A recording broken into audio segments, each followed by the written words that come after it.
Appeal in the matter of JJW Limited, Liquidation and another. Mr. Gray. Please the court, I appear with Mr. Stanley, King's Counsel, and Mr. Lee for the first appellant, who has been referred to as the Sheikh. So I propose to continue. Mr. Fenimore appears for the second appellant, JJW Guernsey, which is now in liquidation, and Mr. Curl, King's Counsel, and Mr. Colclough appear for the joint liquidators, the respondents. I think you will have been warned that I will be on my feet until about 3:30. Mr. Fenimore will then have about 15 minutes to add what is needed at that point. My learned friend will then be on his feet until about 3:45 tomorrow, which will leave me about 45 minutes to close. In terms of our structure for the oral submissions, we were just going to try and highlight a few of the factual points because there is, we are aware, a very long judgment and a lot of material. So we just wanted to run through some of the key facts just to keep those well in mind, and then simply go through the three grounds of appeal, one after the other. The third one will be the shortest, so don't be disheartened if I'm still on ground one at lunchtime. So far as the facts are concerned, you will have seen, I'm sure from any pre-reading you've been able to do, that the first instance judgment spent a considerable amount of time addressing various claims that failed. There was an alleged divestment from the company in 2009 of three groups or companies, the Ajwa Group, the Jadawal, and JJW Guernsey itself. That claim of which I think was for about 3 billion all in, that claim was dismissed. There was secondly a claim based on an alleged failure by my client and his daughter to disclose and deliver up the 891,000 shares. That, just for your note, because we will have to touch on the findings in that, for your note, the summary of that claim is given in the judgment below at paragraphs 139 to 140. I don't ask you to go to them, it's just for the note. And it was dismissed, the detail is given of the rulings in relation to that claim at paragraphs 409 to 431. And then the third claim that was dismissed was the unlawful conspiracy. Unlawful means conspiracy, which again was against the Sheikh, his daughter, JJW Guernsey, and JJW UK. That was summarised in paragraph 141 of the judgment below and dealt with and dismissed in paragraphs 520 to 542 of the judgment. And there's no cross appeal in relation to any of those. So the facts that are relevant to this appeal are of relatively limited compass. And if I could just list them so that you have them in mind. The Sheikh became a de jure director of the company in June 2001, and he remained a director throughout the relevant period. JJW Inc., the BBI company, was incorporated in 2008, and it was set up as part of a plan to expand the group's hospitality operations, which would have involved consolidating various companies under a new BBI holding company and then seeking to raise capital by issuing shares in that BBI holding company, just in order to provide some colour and an aid memoir. We prepared a very simplified organogram. I don't know if it would be helpful to hand that up. I'm sure that would be helpful. Could I just do that? Because one of the features of the trial was that there are an awful lot of other things that were considered to be relevant. And so organograms were prepared that included a huge amount of unnecessary detail for today's purposes. So what we have sought to do here is just on a single page to represent the relevant companies and the relevant transactions. Broadly in chronological order from left to right. So you have the company in liquidation at the very top left-hand corner, MBI International Partners Inc, the company. And then you may recall from your pre-reading that the first relevant thing with which we are concerned is as part of the sort of the lead-up to the intended IPO, two companies transferred shares in JJW Inc. to the company. So the two, the one at the bottom, JJAB, what we've also done, because in different, unfortunately, different skeletons and different judgments, different abbreviations have been used. So we've put in bold the abbreviation that's used most often, and immediately after that, any other abbreviation that's been used. So JJAB held 324,205 shares in JJW Inc. At the earlier part of 2009. And those are transferred to the company. And similarly, JJW Guernsey, which is the next one, along more or less in the middle of the page, also with a purple line going up to the company, it transfers a larger chunk, 567,556 shares in JJW Inc. to the company. And those are the transfers in March 2009 in anticipation of the IPO. And also in the early part of 2009, something over 8 million shares in JJW Inc. were actually allotted to the Sheikh.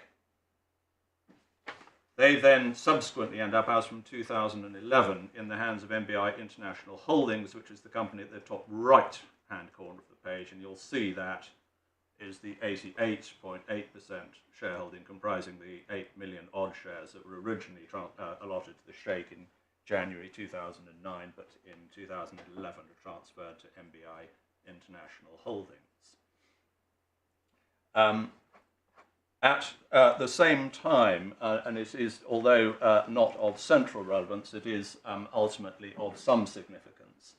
The other blue line at the top of the page, you will see that the company itself was directly allotted 129,000 odd shares in JJW Inc.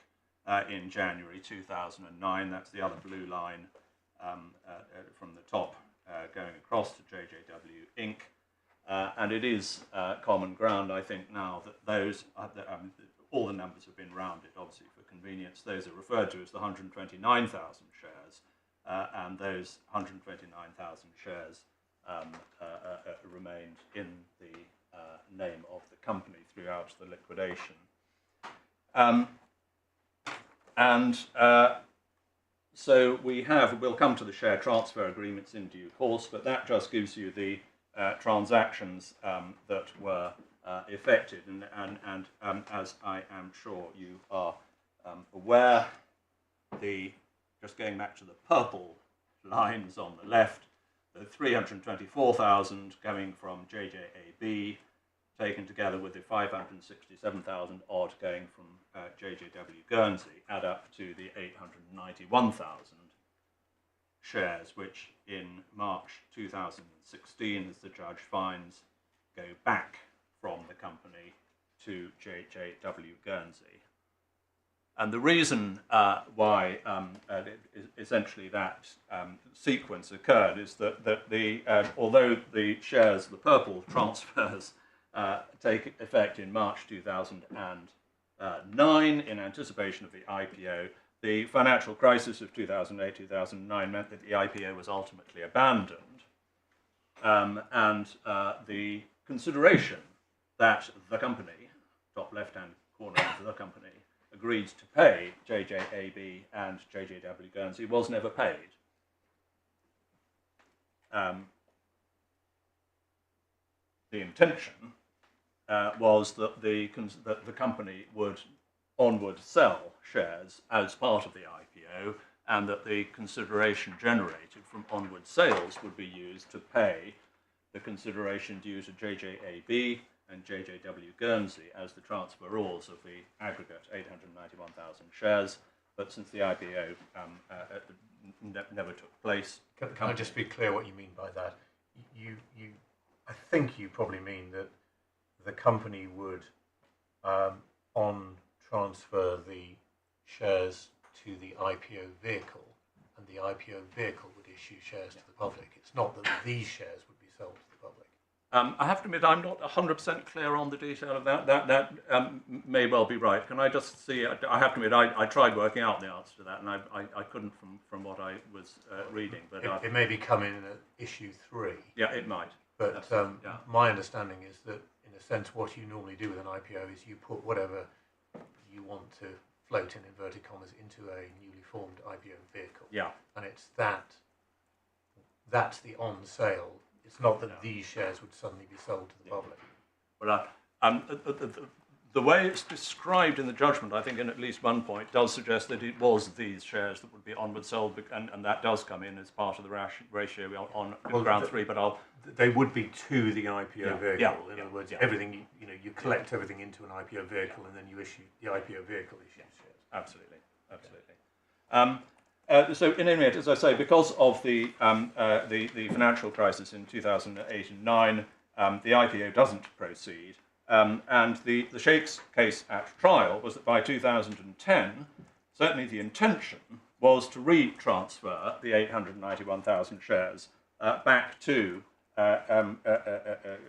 JJW Guernsey and JJAB, so as to revert to the pre-March 2009 position. But the findings of the trial judge, and obviously we are working this appeal on the basis of those findings, the findings of the trial judge were that there was no retransfer in 2010, and the undated share transfer forms that were produced at trial, the trial judge found were not signed in 2010.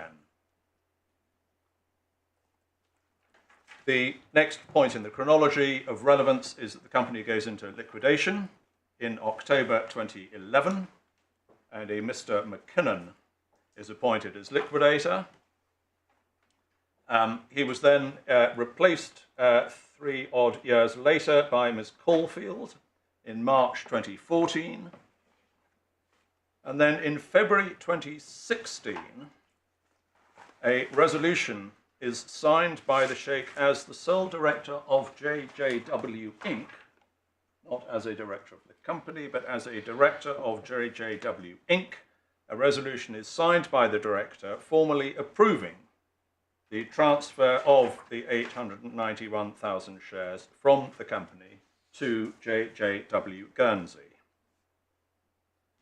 We don't need to go to it, but just for your note, if you do ever want to look at it, that's in... I would like to look at it very quickly, if you wouldn't mind. Yeah, sure. So it's in supplementary bundle, tab 15, page 66.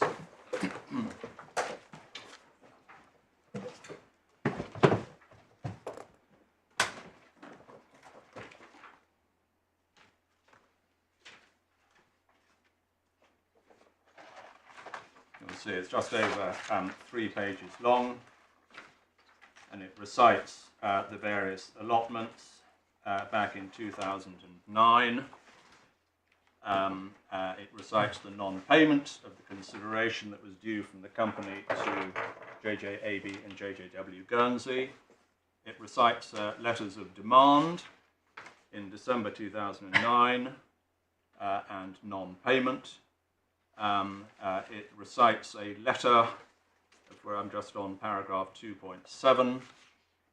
It recites a letter dated 23rd of June 2010, acknowledgement letter, acknowledging the receipt of the demand letters, noting that the proposed IPO of the company is no longer proceeding, and that as funds that partners anticipate are receiving from the resulting from the IPO would have been the only source of funds available to the partners, to partners, that is, the company. To pay the outstanding consideration due in respect of the 2009 share transfers, partners stated that the shares will be transferred back to JJW with immediate effect. In line with the acknowledgement, the following share transfer instruments from partners to transfer shares in the company, transferring shares to JJW, have been received by the company and reviewed by the director. Not a requirement of the BVI of law that instruments of transfer be dated, and the instruments of transfer are not dated.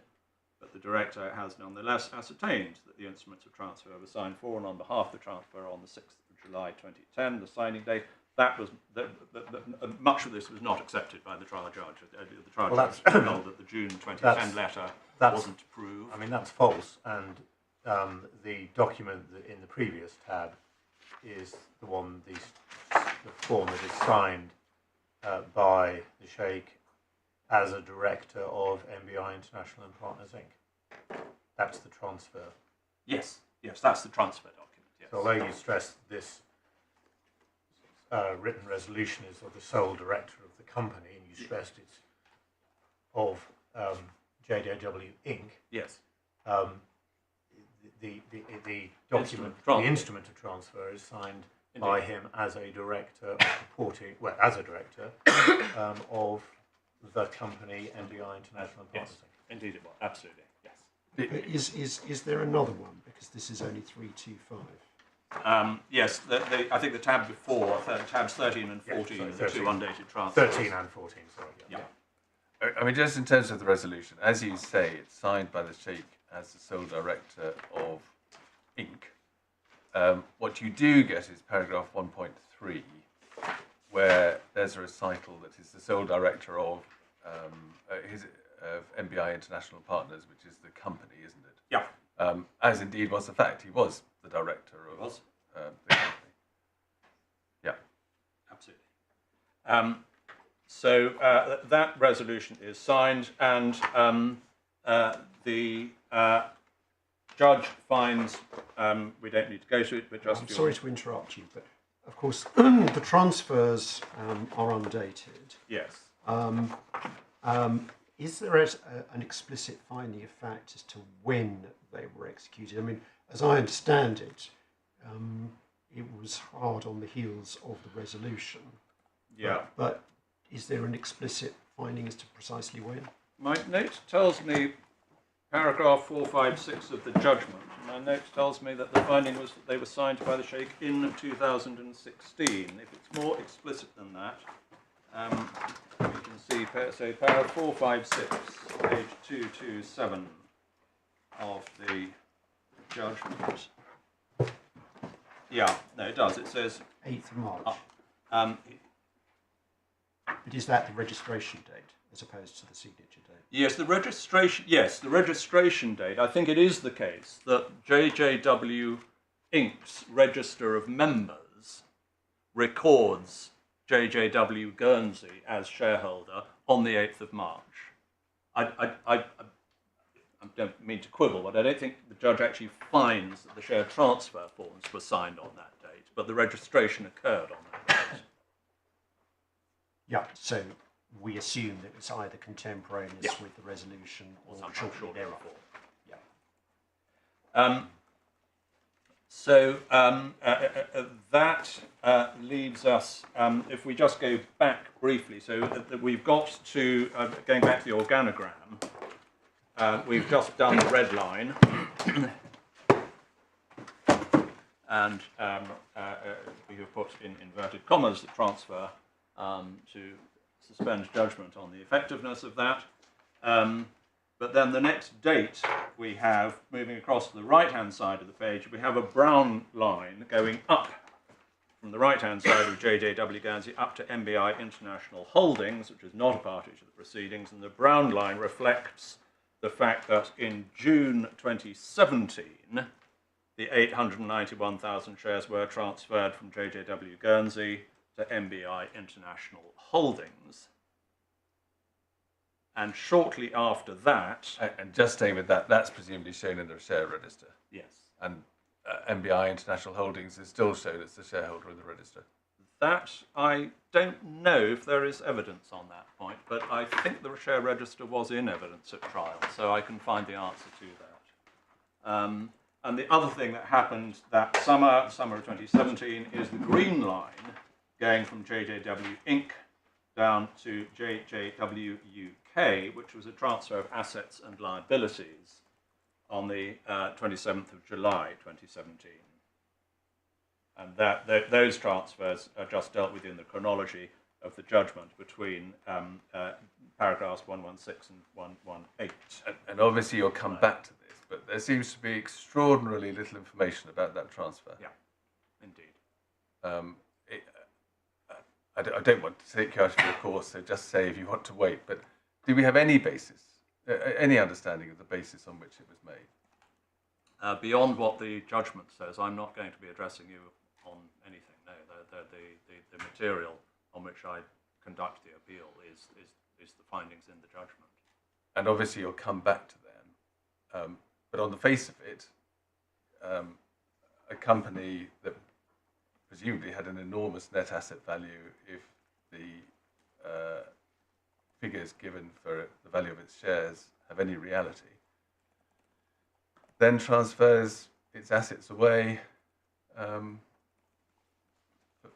nothing.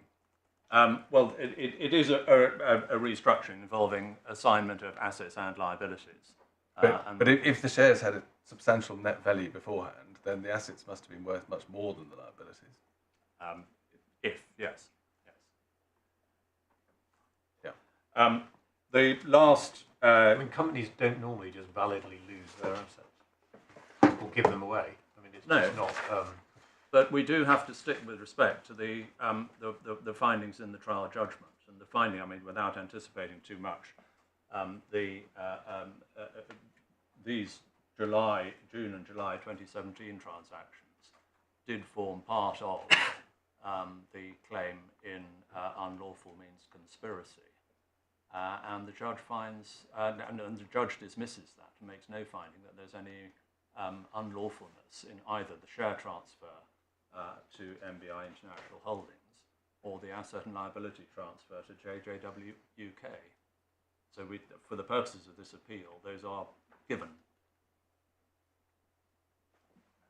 I'll come back to those. We'll come back, yeah. But I just wanted to plant those thoughts with you because, as I say, I mean, one simply has to conduct an appeal by reference to the findings that have been made. So just finishing the chronology, July 2019, the joint liquidators who appear as claimants were appointed in place of Miss Caulfield. And so just to underline, we hope, where we get to in relation to the chronologies. Obviously, the legal issues in the appeal proceed on the basis of the judge's findings of fact in relation to the timing of the transfer from, I use the transfer, I hope you can hear the inverted commas, the 2016 transfer, the March 2016 transfer of the 891,000 shares. There is the finding of fact that those documents were signed 5 years after the commencement of the winding up. Just while we're on the question of inverted commas, I notice you've got on the left-hand side the red arrow has inverted commas around the word transfer. Yeah. What about the brown arrow on the right-hand side? Why not? Why not? Because there was no attempt to impugn the validity of that transfer. But if the red arrow is void, what status does you saying no, but the transfer on the 23rd of June 2017 is valid, is it? The judge's finding is that the entry on the register of JJW Inc. of JJW Guernsey as the registered shareholder gives legal title under BVI law. At least legal title was therefore transferred by JJW Guernsey to MBI International Holdings because it had legal title by virtue of it being registered. There was no pleaded claim that that transfer was invalid or ineffective beneficially to transfer. And therefore there is no finding by the judge that the beneficial interest didn't transfer. So we're working on the assumption that although it's said to be a 2016 void disposition, that it did transfer legal and beneficial ownership. Well, the judge finds that the registration of JJW Guernsey in the books of JJW Inc. gave JJW Guernsey legal title. That, in our submission, is not a finding that the act of transfer by the company transferred anything, because the Act says it's void and of no effect. But we are in the position of having to work within the framework of the findings that the judge made. I think it's paragraph 435 from memory, where the judge says, as a matter of BVI law, that the act of JJW Inc. in registering JJW Guernsey meant that thereafter JJW Guernsey did have good legal title. And hence, I don't understand that. I mean, I appreciate the point you've already made. You're working off the basis of the judge's findings. At the moment, I'm struggling to see how you simultaneously say that there's a void disposition and yet legal title is transferred as a result. I agree it is in one of the anomalies in the judgment, and to be perfectly honest, it's not my case to try and make good the suggestion that the transfer in March 2016 was anything other than void and of no effect. But you are saying, at least on this sheet, which is where we started with the inverted commas. Yeah. I actually was just questioning the 2017 June transfer. You're saying that I'm just querying whether what status you attribute to that. Well, the answer, my lord, is that there was no pleaded issue in relation to which the status of that transfer had to be decided. So for the purposes of the... And MBI International Holdings was not a party. So although it may well be an interesting and indeed a difficult question, it is not one that the judge answered, and it's not one I need to answer in order to advance the appeal. Just going back to what we submit are the points to keep in mind from the facts. The transfer, yes, is March 2016, the red transfer. The parcel of shares, the 129,000 shares, which we've seen in the blue line going from the company down to JJW Inc., that 129,000 packet of shares stays with the company throughout. Just so that your lordships have the note, since we've touched on it, the judge rejected the joint liquidators case that the June 2017 share transfer and the July 2017 transfer of assets and liabilities involved any breaches of duty by the Sheikh. That's paragraph 541 of the judgment. Can we just look at that? Yeah, page 248.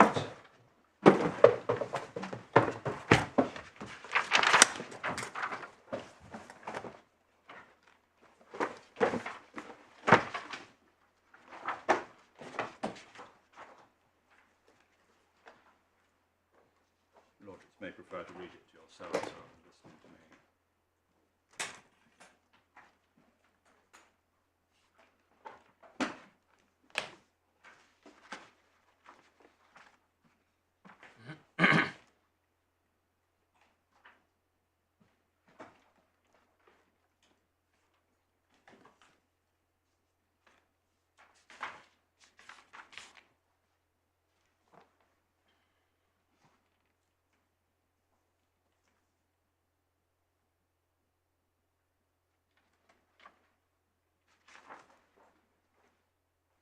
So just breaking it down, by July 2017, the Sheikh isn't a director, so obviously there's no breach of duty by him as a director of JJW Inc. at that stage.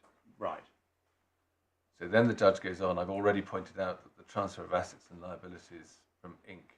to JJW UK can't have involved a breach of trust of fiduciary duty. Yeah. So where do we find that bit? That is in the... I think that's I think that's 538 to 540.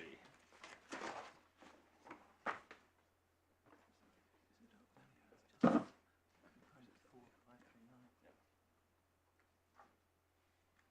538 is, did JJW UK do anything wrong. Yeah. And is that still true of 539 and 540? I mean, what I mean is there any finding by the judge that the transfer of assets, seemingly for less than full value, didn't involve a breach of fiduciary duty by the then director or directors of JJW Inc.? That wasn't, I think, an issue the judge was asked to decide because I don't think, well, simply because the judge was asked to decide the issues that the pleadings threw up against those who were defendants. And so, in terms, the question was whether the sheikh had been guilty of a conspiracy in relation to those transactions. And I follow that. I mean, maybe the answer is it's just a limit on what one finds in the judgment. But Yeah. the suggestion of the transfer of assets and liabilities, as I understand it, only arose on the fourth day of the trial. I believe that's right. So it's not surprising that it isn't covered in the preceding pleadings. And seemingly there's very, very little information about it. I mean, it's the truth that one simply doesn't know, because, as you say, the judge wasn't called on to decide the basis on which this transfer took place, or whether it was in breach of fiduciary duty by the then board. I think it is right that that issue is not one that was in the list of issues and is not in terms decided. All one can say is that those who were before the court were pleaded as conspirators in relation to those transactions, and that those claims were dismissed. So, do I understand, therefore, that you would accept, and if you don't, then please help me, that when the judge says, I've already pointed out that the transfer of assets and liabilities from JJW Inc. to JJW UK cannot have involved a breach of trust or fiduciary duty, we read in before the comma the words by the sheikh. Yes. I mean, yes, you can't have been asked to or decided anything else. Yeah. Or possibly JJW UK, but I'm not quite sure how JJW UK would have committed a... Quite. Yep. Right. That was meant to take about 10 minutes. Ground one. The issue, essentially under ground one, is whether the sheikh owed any duties at the relevant time. And stating the obvious, he is being sued as a director of a BVI company, so we need to look at what the director's duties of BVI companies are and the extent to which they survive winding up. So could we go, please, in the authorities bundle? I don't know if you're working from hard copies, but you'll be at the very back end of the last volume. That's tab 81. Where I have to start.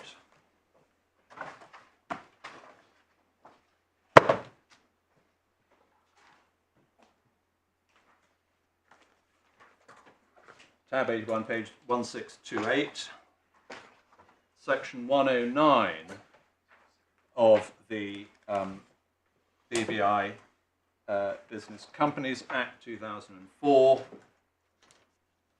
with the heading Management by Directors, section 109(1). The business and affairs of a company shall be managed by or under the direction or supervision of the directors of the company. The directors of a company have all the powers necessary for managing and for directing and supervising the business and affairs of the company.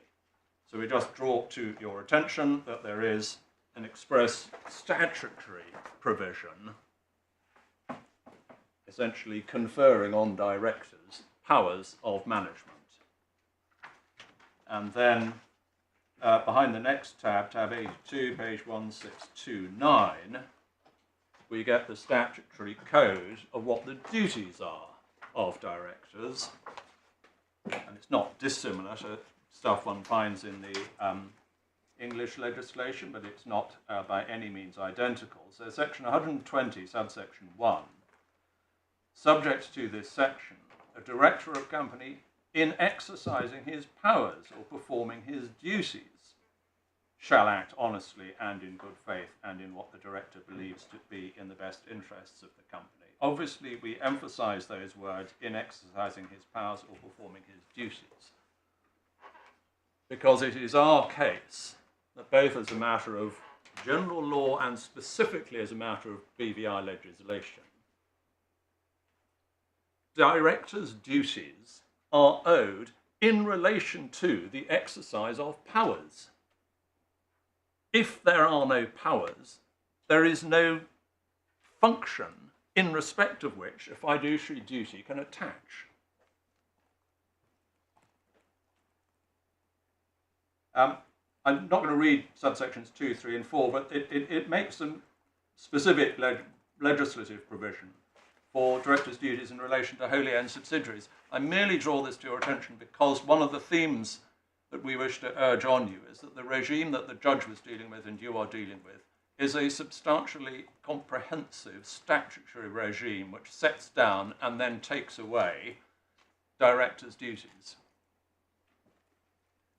Section 121, a director shall exercise his powers as a director for a proper purpose and shall not act or agree to the company acting in a manner that contravenes this act or the memorandum or articles of the company. So again, it's perfectly obvious in our submission, logical and right, that the duties are imposed in relation to the exercise of powers that the directors have as directors. So a director who puts himself in a position of conflict of interest and accepts a corporate opportunity or exploits a corporate opportunity is, you say, under no duty at all? No, because in fact, I very stop at 122, but there is express provision about conflicts of interest as well. It's a statutory regime. You can be under duties, just to be clear, you can be under duties other than in relation to the exercise of powers. Well, there can be consequences for putting yourself in a position of conflict. And the court may well impose an order requiring a disgorgement of profits made if you have put yourself in a position of conflict.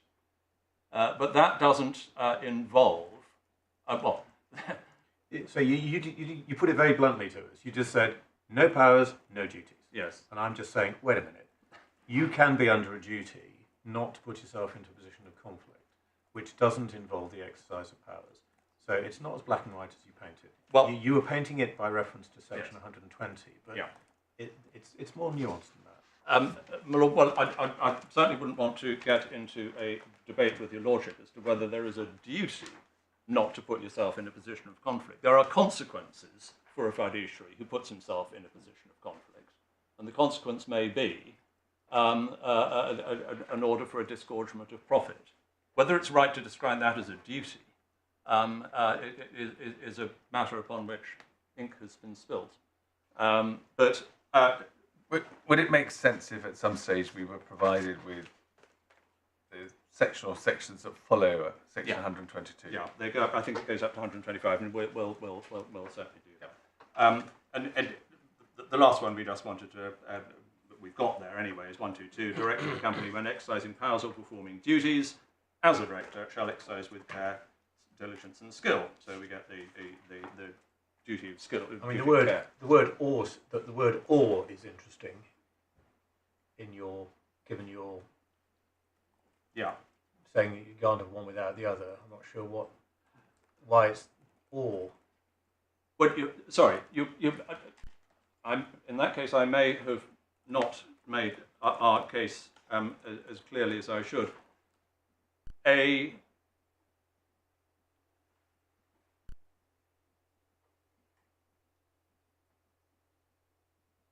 Clearly, a duty arises when a power is being exercised.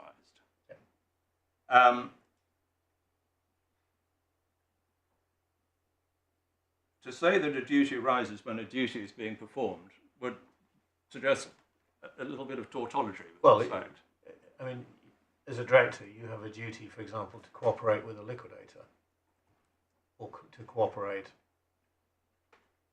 or with somebody who's appointed to manage the company by the court, for example? Well, the extent to which that applies in the BVI has been dealt with in the judgment, and I'm not going to debate that because it's not a part of the appeal. The judge's findings were that there was stonewalling by the sheikh, but that none of it actually involved any breach of duty. And she said that on the basis of the expert evidence. What I then wanted to turn to is the impact of winding up. So we go to the Insolvency Act 2003, which is behind tab 78.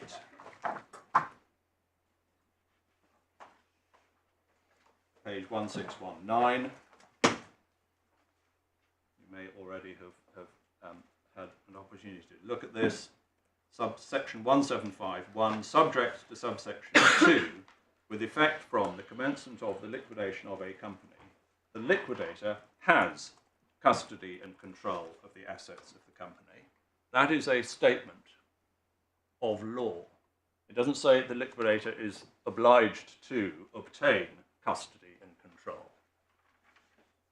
It says he has it by operation of the liquidation order. And B, the directors and other officers of the company remain in office, but they cease to have any powers, functions, or duties other than those required or permitted under this part or authorised by the liquidator. And those qualifying words, other than those required or permitted under this part or authorised by the liquidator, were held, having heard expert evidence, essentially to be ocios, in the sense that there were no powers authorised by the liquidator in this case, and the only function post-liquidation that either of the experts could identify was the obligation to produce a statement of affairs. Just help me on a couple of things. First of all, the statement that the directors remain in office, as I understand it, probably doesn't accord with English law. No. Any learning as to why you remain in office in the BVI, but not in this country, or not at all? Neither of the experts offered any assistance on that, and we have not attempted to turn ourselves into experts of BVI law. So the answer is a glorified no. And then, secondly, in terms of what's permitted under this part, is it suggested that a fiduciary duty is not permitted under the part?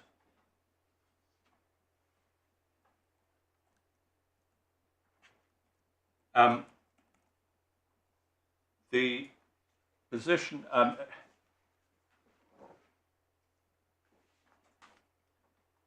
there are no powers or functions that are permitted under this part, other than the function of producing a statutory, a statement of affairs. And just, I don't ask you to go to it, but this was covered in Mr. Lowe's report at paragraphs 10.2 and 10.3. Which is in the supplemental bundle, tab 18, page 115, and there was some brief cross-examination on it, which is in the supplemental bundle at tab 20, page 125, pages 61 to 62 of the transcript. I just don't have time. No.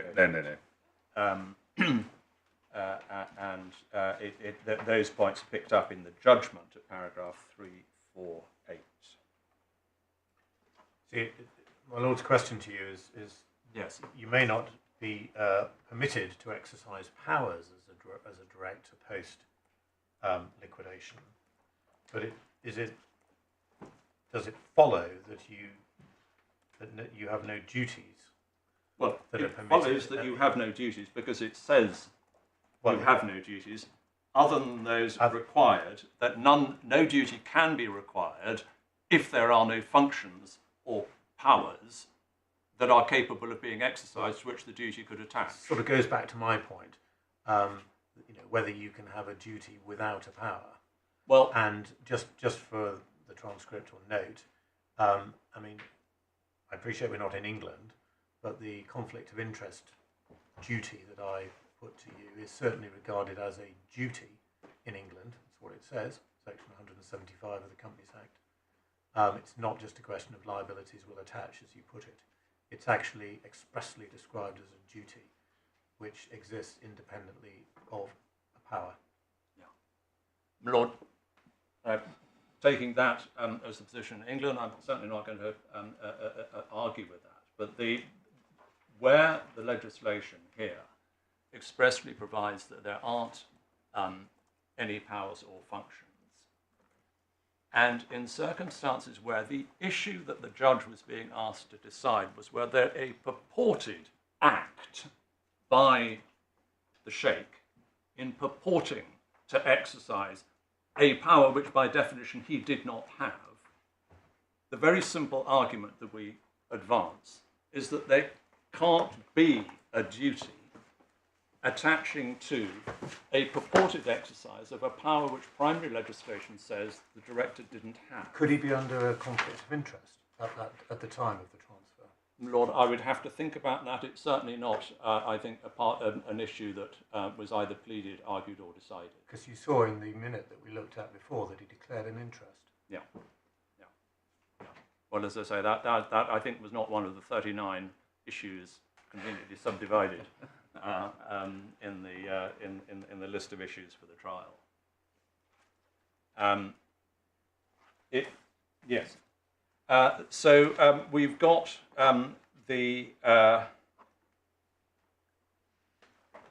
yes, we have a very simple regime under which A, the liquidator has custody control, B, the directors do not have powers, functions, or duties, other than those required or permitted under this part. So if it is to be suggested that a duty does somehow survive despite the absence of any powers or functions, it would have to be a duty required or permitted under this part of the insolvency legislation. And in terms of what we've got, have we got the whole of this part? No, absolutely not. Could we add that to the like list that? of things? Yeah, that would be helpful. Absolutely. Can we make it? Thank you. And just over the page, we look at subsections 2 and 3 at the top of the next page. Subsection 1 does not affect the right of a secured creditor to take possession of and realise or otherwise deal with assets of the company over which that creditor has a security interest. And subsection 3, anything or matter done or purported to be done in contravention of subsection 1 is void and of no effect. So we emphasise obviously the provisions of section 175 because Malone Friend's skeleton proceeds quite substantially without reference to it, other than in one respect where, with respect, he mischaracterises our case. He says in, I think it's paragraph 19 of his skeleton, that the sheikh is seeking to avoid liability on the grounds that the sheikh's conduct was unlawful. And that is not our case. We are not relying on unlawfulness. We rely on the fact, and we submit it is a fact, that section 175 expressly provides that post-liquidation, a company's directors don't have powers or duties. That does not begin to mean that we are relying on unlawfulness. That would be a self-defeating argument, because the whole point of our argument is that absent duties or powers, what happened was not unlawful. Malone Friend also says, well, I'm just on incidental points, Malone Friend also says, I think it's paragraph 23 of his skeleton, that the mere fact that a director exceeds his powers doesn't preclude a claim for breach of fiduciary duty against him. That, with respect, is true, but irrelevant to the issues in this appeal, because the issue we are addressing under ground 1 is whether the sheikh owed any fiduciary duties, not whether he broke them. So we've already anticipated to some extent. I just wanted to summarise our argument on ground one, but to some extent in the course of exchanges, we've anticipated some of that, but I just wanted to lay it out in some sort of structured way. The first point is that the judge below rightly held that Section 175 means what it says, and that post-liquidation, company directors perform no functions, they wield no powers, and they owe no duties in their capacity as directors. And so, secondly, we say that if a liquidator seeks to fix liability on a company's directors for anything done by them post-liquidation, the liquidator must found his claim on the general law, by which I mean the law applicable to everyone, not on any supposed fiduciary duties owed by directors by virtue of their office, because we submit that the legislation in the BVI expressly provides that post-liquidation there are no relevant duties qua directors. And we submit that if those two propositions are held clearly in mind, we would submit that the judge was led into error, because she accepted that in his capacity as a director of the company, the sheikh did owe fiduciary duties in relation to the purported March 2016 transfer by reason of his office as a director. Now, the pleaded case appears, and I don't have time to go through it, but the pleaded case on the existence of directors' duties is in the re-amended particulars of claim, paragraphs 55B, which is page 294, and paragraphs 61 to 68, which is page 302 to 305. But rather than going through the pleadings, can we just look briefly in the way the judge summarised the duties that were being alleged, and that she does that in paragraph 350 of the judgment, which is page 197.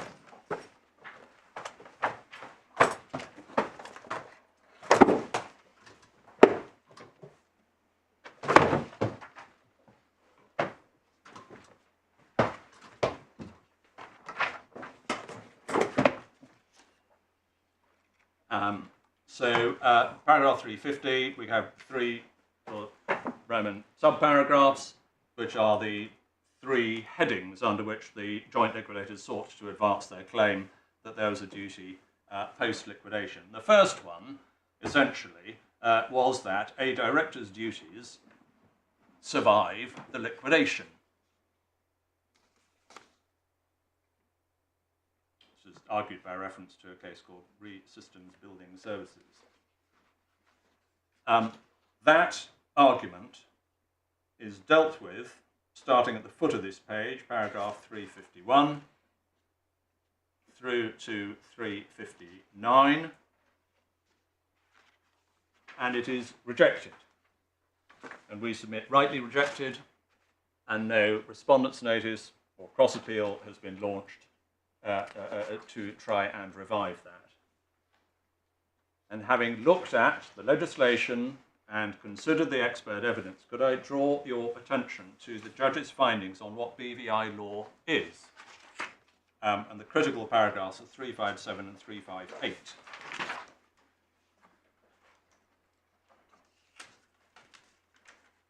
Pausing there, the evidence of the BVI experts was accordingly to the effect that, owing to the terms of Section 175, the powers and duties of a company's directors effectively cease upon the liquidation of the company, save where a director holds company property, in which case he will have a duty, whether a fiduciary duty or a duty of common law, not to deal with that property, but to turn it over.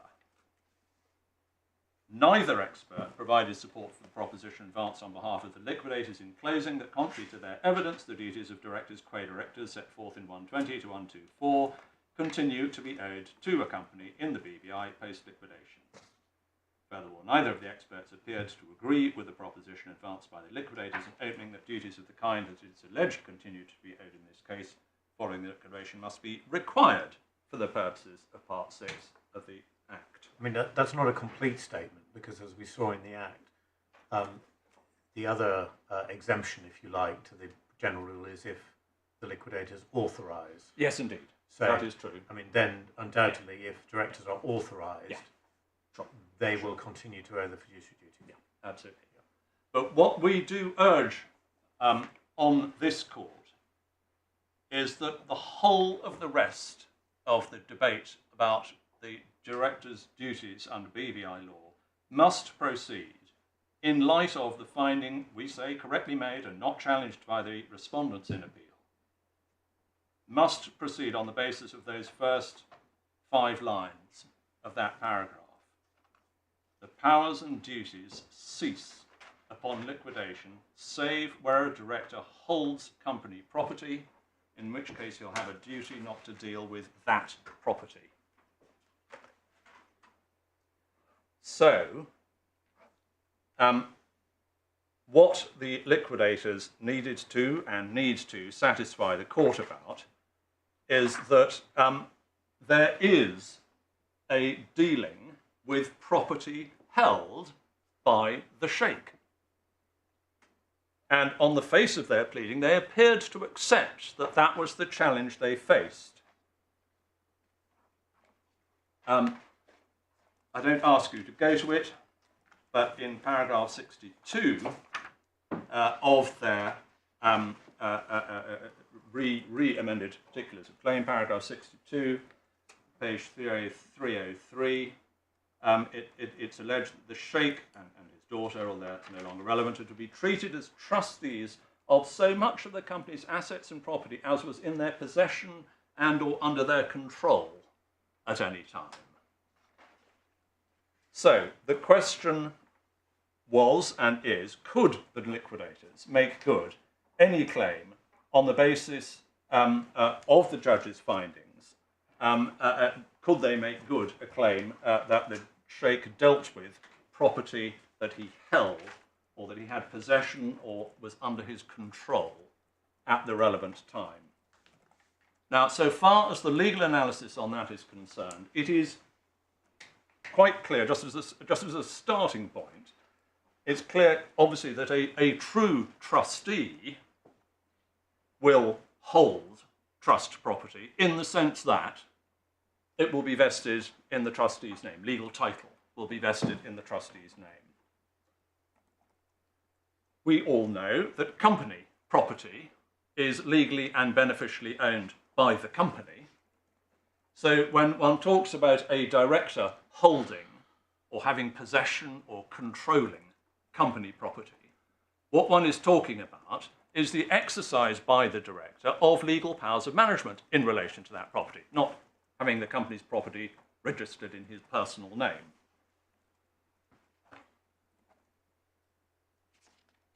In this case, although it was in a different part of the judgment, the judge rightly held that on the commencement of the liquidation, first of all, it was a fact that the 891,000 shares were registered in the company's name. Secondly, by virtue of section 1751A, the liquidator had custody and control of the shares. I'm not going to go to them, but that point is made in the judgment, obviously following from section 1751A. It's made in the judgment at paragraph 347, and again at paragraph 534(1). And we don't have time to go to it, but we cite in our skeleton the decision of Sir Andrew Morritt in MK Airlines, and that just provides a useful prism through which to view this. It's in the authorities bundle at tab 42, page 817, and we've mentioned paragraphs 12, 15, and 23. So, second point, the liquidator has custody control of the shares. Third point, by virtue of 1751b, the sheikh, as a director, has no functions or powers in relation to the company's property, and it is therefore logically impossible to suggest that he had control of the company property. Fourth point, since shares are a shows in action, not a chattel, the sheikh cannot be said to have had possession of the 891,000 shares. That, again, I don't have time to go to it, but it is expressly dealt with in paragraphs 412. Now, given those four features, we submit that there is no basis on which the judge could logically have found that the pleaded case was made out, that the sheikh had either custody or possession of the 891,000 shares in March 2016. And if he didn't have custody or possession of them, her own finding of BVI company law is that he did not owe any duties in relation to them. I just pause there for a moment because there are a number of jury points in my learned friend Skeleton saying that if our argument is accepted, the sheikh will get away with it. Well, as with all legal propositions, depends what you're talking about and the purpose for which you are making an assertion. It is entirely possible that the sheikh will not be found liable for this particular pleaded claim, although he might have been found liable for some different cause of action. With the greatest respect, the court should not be moved by any concern that there has been a wrongdoing and therefore this is the right legal tool with which to beat the sheikh. What would the right legal tool have been? I have no idea, my lord.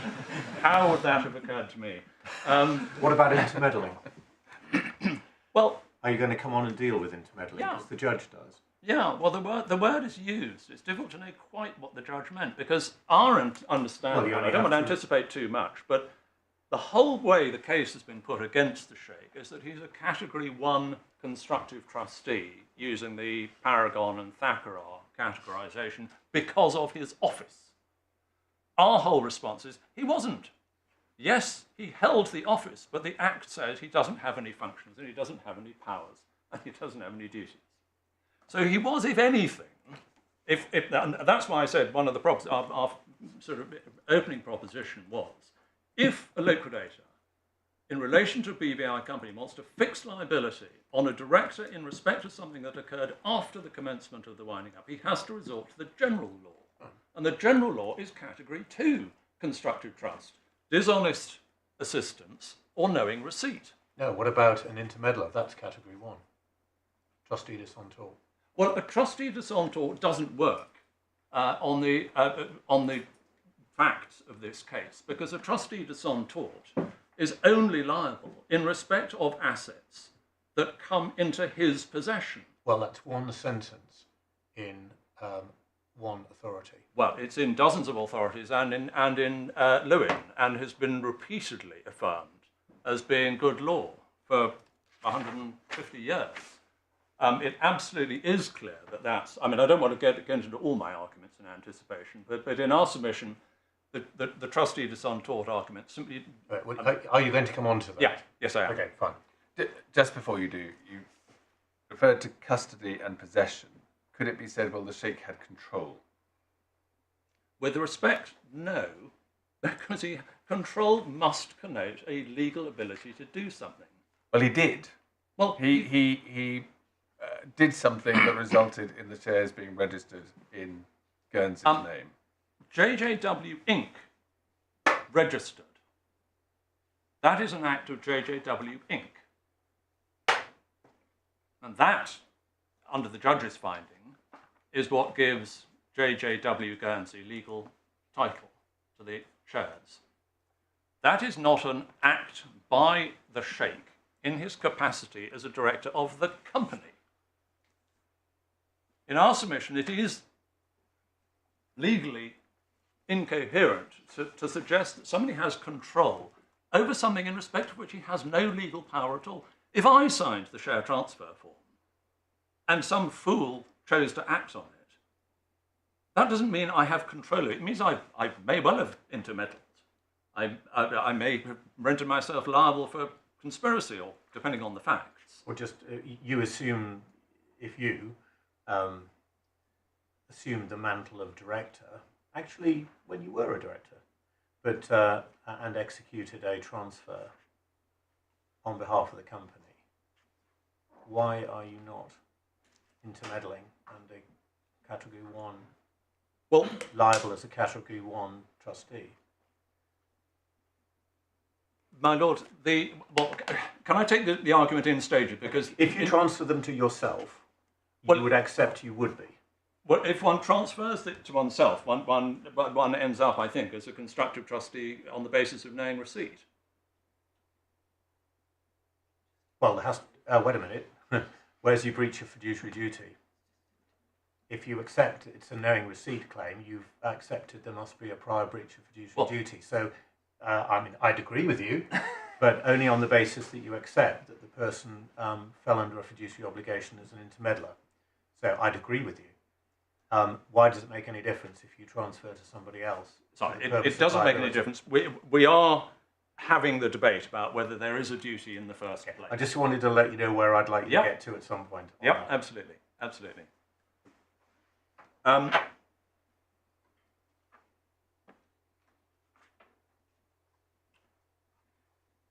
Right, so I think the point at which I was diverted, we've just gone through the four factors which we submit leads to the conclusion that consistently with the judge's own finding, there was no duty under BBI law, and there's an express finding, paragraph 502 of the judgment, there's an express finding that because the Sheikh did not have power to do what he purported to do, the 2016 transfer was void and of no effect.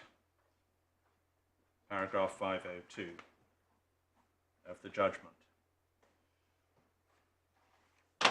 And that necessarily, in our submission, flows from the premise which we are urging on you, which the judge found, which we say is right, which is that the Sheikh did not have legal capacity to do what he purported to do, and that's why the transaction was void.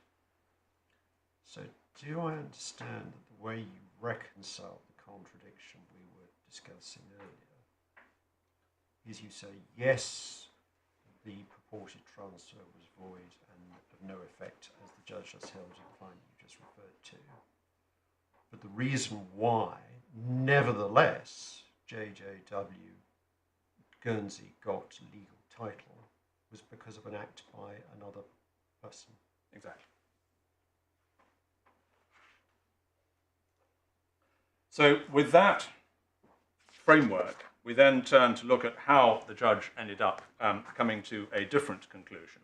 And before we turn to the argument that succeeded, could I just very briefly deal with the other argument that failed? If we could go back to paragraph 350 of the judgment, which is page 197 in the core bundle.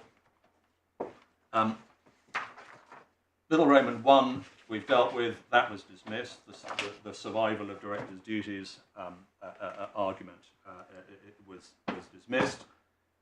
Little Roman 3 is also dismissed. The argument here, it's difficult to know what it adds to the preceding arguments, but the third argument was that the liquidators contended that at all times following the liquidation, the Sheikh owed duties as a director of the company to account to the company acting by its liquidators for his stewardship of the company and its assets prior to the commencement of the liquidation, which we would submit is an irrelevance in relation to the issue that we are talking about. Would have been relevant to the 2009 alleged transfers, but not the transaction we're concerned with. And two, his stewardship of any assets that remained in his hands or otherwise under his custody or control. These are duties that the liquidators contend were fiduciary in nature, being an incident of the Sheikh's fiduciary duties, arising by reason of his general duties as a director, and as such could only be discharged by the provision of honest, full, accurate, candid information given with reasonable care and skill. Now that line of argument was dismissed in paragraphs 400 to 408. It appeared to either add nothing to the argument at 350(1), or it collapsed into an argument about a failure to disclose, which the judge held did not involve in any breach of duty by the Sheikh. So 351 and 353 both failed. So one turns to the argument that succeeded, which is 350(2). Further or alternatively, the liquidators say that the Sheikh and his daughter each owed a fiduciary duty to the company, the fiduciary duty argument. Alternatively, each was a constructive trustee liable to account to the company as if they owed such a fiduciary duty after the commencement of the liquidation. A, in respect of any property of the company that remained in either of their hands or under their control, or in the hands or under the control of a corporate entity over which either of them was able to exercise control, or in respect of which they had otherwise taken stewardship either directly or indirectly. Now, if we just look at that,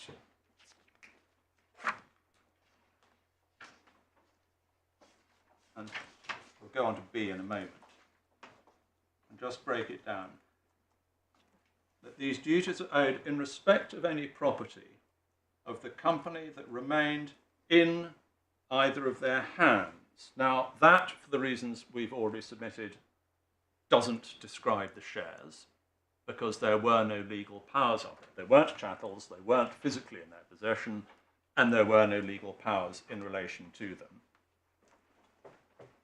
Or under their control, same answer, there are no legal powers, and therefore it cannot logically be said that the shares were under the Sheikh's control. And for the same reason, the shares were not in the hands of or under the control of a corporate entity over which the Sheikh was able to exercise control, because the shares were under the custody and control of the liquidators, because that's what section 1751A says. And that particular bit of the argument, in the hands of or under the control of a corporate entity over which either of them was able to exercise control, was expressly rejected by the judge in paragraph 398 and 399, which leaves the last alternative, or in respect of which they had otherwise taken stewardship, either directly or indirectly. And the word stewardship appears to have gained some traction with the judge below. But in our submission, this is just different language being used to describe the exercise by one person of legal powers of management over property belonging to another. That's what stewardship means. Well, it's the sort of language that is used in the context of an intermeddler. It's somebody who assumes to act in a particular role. They may not in law have the powers, but they assume to act as a trustee, and they should be treated as owing the same duties. I mean, that's the, I read it as the sort of intermeddler argument. And stewardship, I rightly accept stewardship is not a legal term of art, but No. it's the descriptive word to describe somebody who intermeddles and clothes themselves, assumes the mantle of somebody who does have legal stewardship of somebody else's assets. I gather that is a point that you will wish That's to what I invest want, on. yeah. Yeah, absolutely. Can I get there? Yes. In my own way. So we'll come back to stewardship, but I just wanted to park that as in a sense the only live thing left in little 2a. B, in respect of any property of the company, in respect of which either of them set up or purported to set up a beneficial title of their own, or of a beneficial title adverse to the rights of the company. Now that in our submission is legally incoherent in the context in which that argument is being advanced. We are having a debate here, and the judge is identifying the bases upon which the joint liquidators say that a duty is owed. If a duty, and that, I mean, that's what the whole of little 2 is about. Well, it's what the whole of 350 is about. But just looking at the opening words of 350 little 2, the liquidators say that the Sheikh and Issa Al Jaber owed fiduciary duty to the company on basis A or basis B. Now, to say that the Sheikh owed a duty in respect of property, in respect of which he set up or purported to set up beneficial title of his own or the beneficial title of someone else adverse to the company, that is a legally incoherent basis upon which to assert the existence of a duty. If a duty is owed, then setting up a competing interest would be a breach. I entirely accept that. But setting up a competing title can't generate a duty. So, in our submission, B simply begs the question that's in issue and answers a different one, namely, would there be a breach if there were a duty? So I just want to go back to stewardship a bit. And as we say, I think, as your Lordship said a moment ago, it's not a term of art in law in the sense it doesn't have a sort of single fixed meaning. But in ordinary usage, ordinary language, we submit that it does refer to the exercise of legal powers that one person has by way of management over property belonging to someone else. And that is certainly how it has been used in the case law dealing with company directors. And we'll obviously come to that in a moment. And so the basis of our argument on this is that it is the existence of a legal power vested in the directors in relation to the management of a company, in relation to the management of a company's property, that gives rise to fiduciary duties under the general law. But you see, the judge also rephrased or reformulated the question at the beginning of 371. I mean, is that wrong? It is wrong to reformulate the question in the first sentence of 371?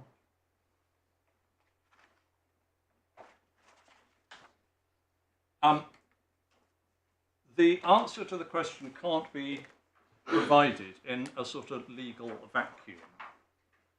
The position under BVI law, which is constrained by the legislative regime, is, as the judge found in paragraph 357, that the duties a director owes cease upon liquidation, save where the director holds company property. If he doesn't hold company property, if he has no legal powers in relation to it, it is inconsistent with the judge's findings on BVI law to say that he does owe duties.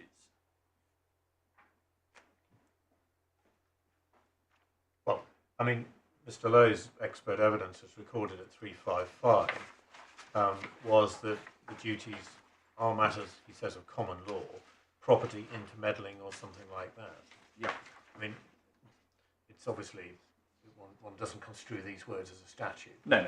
My understanding is that he was saying it is accepted that you can have somebody who intermeddles and therefore takes on duties because they assume to act in a particular role. That's what intermeddling is about. And because they intermeddle, the law treats them as if they were an express trustee. And I thought that where we were going to get to on this argument, and I dare say in your own way you will, touche, is that you say the authorities accept that, but draw a line based upon receipt. Yes.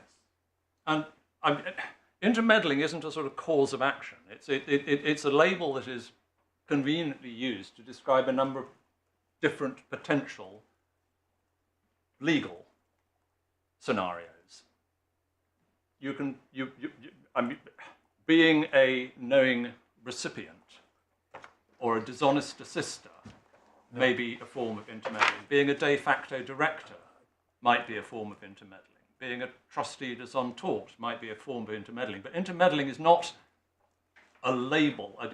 It's not a sort of cause of action or a legal status. Well, you may have to look at that because my understanding is that it does, if you are somebody who assumes the role of a trustee, although not formally appointed. And Trustee des untort. Yeah. Yeah. And I well understand intermeddling may be a sort of umbrella situation, but where one assumes the role of a fiduciary, because you undertake actions as if you were a fiduciary, the law may hold you to the express duties that it imposes upon express fiduciaries. And that's the area I think I hope we're going to get to in this second line, because that does seem to be at least where the judge was headed with that. Okay. 352 last sentence and 371. Right. Okay. Before we do that, can I just spend a few minutes looking at a little bit of case law to make good sort of one of the themes we are advancing, which is that the existence of fiduciary duties is, in a sense, a function of the ability to exercise lawful powers of control and management. And that's a theme that comes up in a number of the cases. I don't want to spend too long on any of them because of the time. But there is a leading authority from Canada, which is then often cited over here, called Canson, which is in the authorities bundle at tab 21.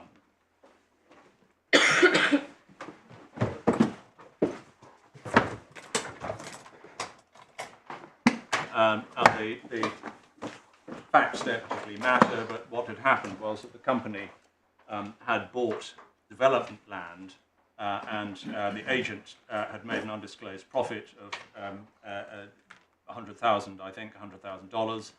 The solicitors who acted for the company were aware of that but didn't disclose it to the company.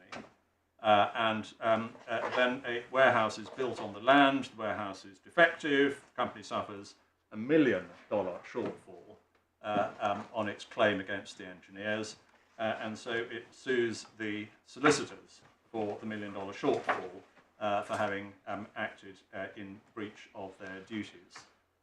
That prompted consideration of a certain amount regarding the nature of equitable compensation.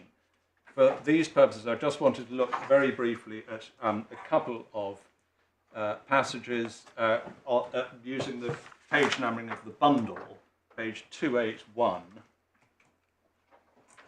at the bottom of the page.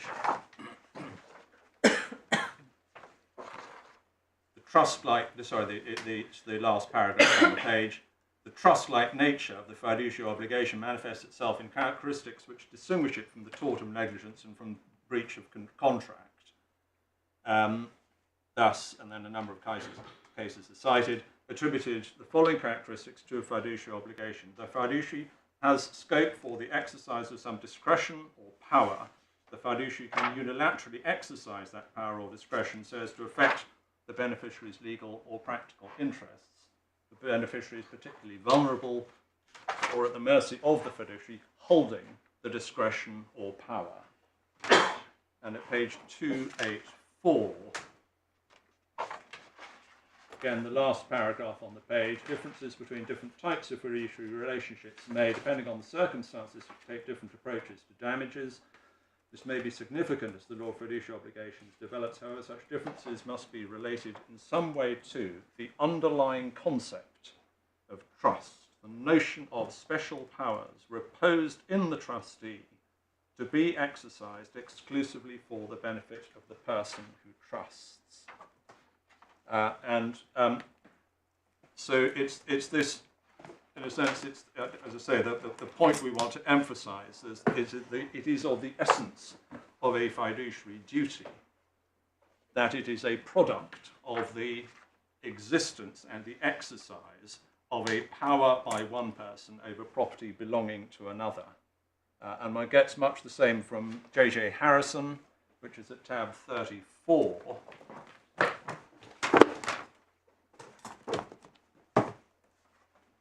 It's another case involving acquisition of development land, but this time it was acquisition by a director from the company without disclosing the full potential development value.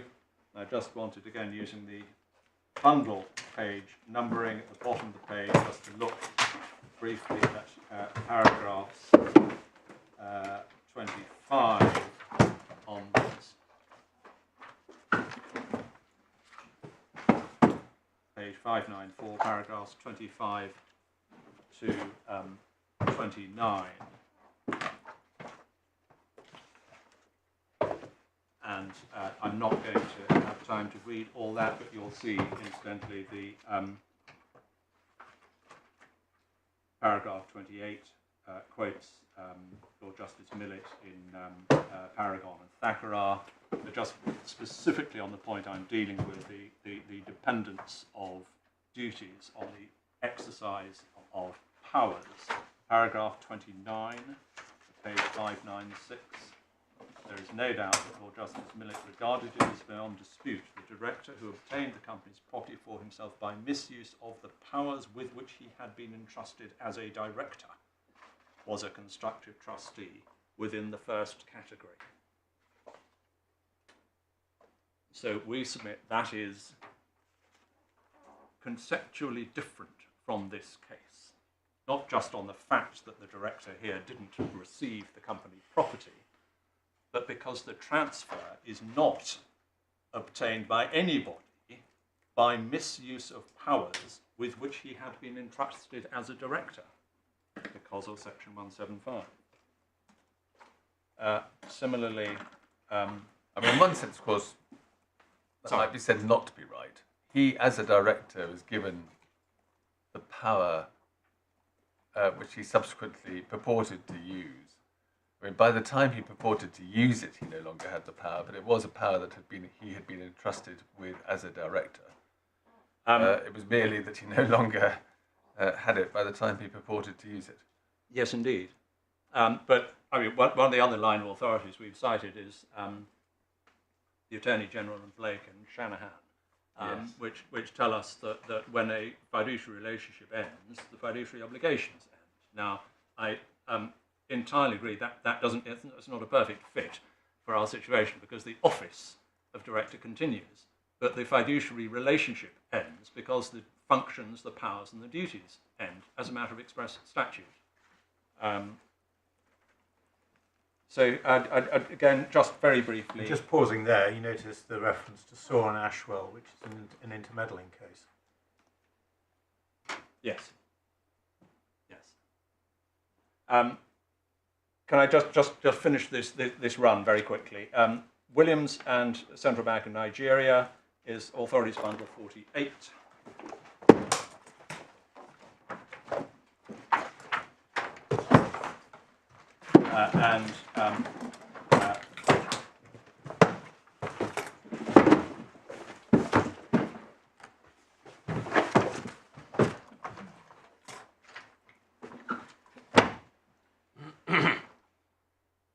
if we go on to page 1016 in the bundle, the paragraph 8 quotes Barnes and Addy. Again, just for this theme, I could remind you what is said in the quote from Barnes and Addy, third line. Those who create a trust clothe the trustee with a legal power and control over the trust property, imposing on him a corresponding responsibility. So it is the correspondence of the duty. Hang on, can you just read on a touch? That responsibility may no doubt be extended in equity to others who are not property trustees if they are found either making themselves a trustee de son tort or actually participating in any fraudulent conduct of the trustees to the injury of the Setico Trust. So yes, and this is the foundational authority for the Category 2 constructive trust in relation to those who participate who are not duly appointed, either, and the categorisation now has been subdivided as between dishonest assistance and knowing receipt. Yep. I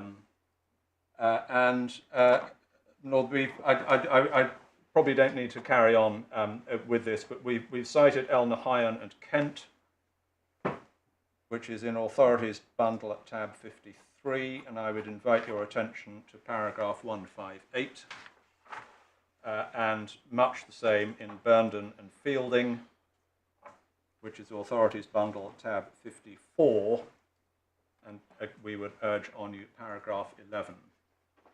But so, just, I mean, I'm sorry, but just the sidelined highlighted passage of paragraph 9 is where Lord Summerson makes the point, as I understand him, that those who assume to act in relation to trust property, i.e. trustee de son tort, who are not properly appointed, that's the conventional, who assume to act in the trust as if they had been, are category 1, and the second category is people who never assumed and never intended to assume the status as a trustee, but expose themselves to equitable remedies by way of participation, yeah. It's accessory liability. Yeah. So category 1 includes those who assume to act as trustees or undertake responsibilities in relation to property, and even though not formally appointed as such, and the law regards them but that, with the greatest respect, as if can't. they are. But that just can't describe the Sheikh's position. I mean, in a sense, the Sheikh is exactly the opposite of that. He is, as a matter of name, a director. But the legislation expressly says he doesn't have powers or duties. But then he assumes to act as director by executing the share transfer. Which is not assuming to act as a director. I mean, it can't be, because Section 175 says that's something directors can't do. Well, it says that some directors shouldn't do, for sure. No, and well, can't, no, it can't says by they law, have... but he did. Yeah, true. He signed a bit of paper. If I signed the same bit of paper... As director. He signs a bit of paper which the directors, the de jure directors, have no power to effect. Unless and authorised. And the result is void and of no legal effect. Sorry, go on. No, just to finish the point, if he had been exercising a power that was available to directors, which is in a sense what de facto directors are, a de facto director is somebody who hasn't been appointed, but he exercises a power which in law is available to the directors, and because he is doing something which, in fact, which a director could do in law, he can't be in a better position than a de jure director doing the same thing. So the law transposes onto a de facto director the fiduciary obligations that would apply if he was a de jure director, because he is doing something that the de jure directors could lawfully do, namely exercise stewardship, possession, custody, whatever you call it, over the assets of the company, because de jure directors have those powers under the articles or in the BVI law under Section 109 of the BVI Business Companies Act. But in a situation after liquidation, where the legislation expressly says that the directors don't have that power, he's not in the same position as a de facto director, because he is doing something which the de jure directors have no lawful power to do. Well, So, could I just reformulate this in a slightly different way? Because as I understand it, it is central to your argument that his signature on the piece of paper had zero legal effect. correct. And that is what the judge found at paragraph 502 of her judgment. So can I ask a question there? At this time, there is a single liquidator, isn't there? Yes.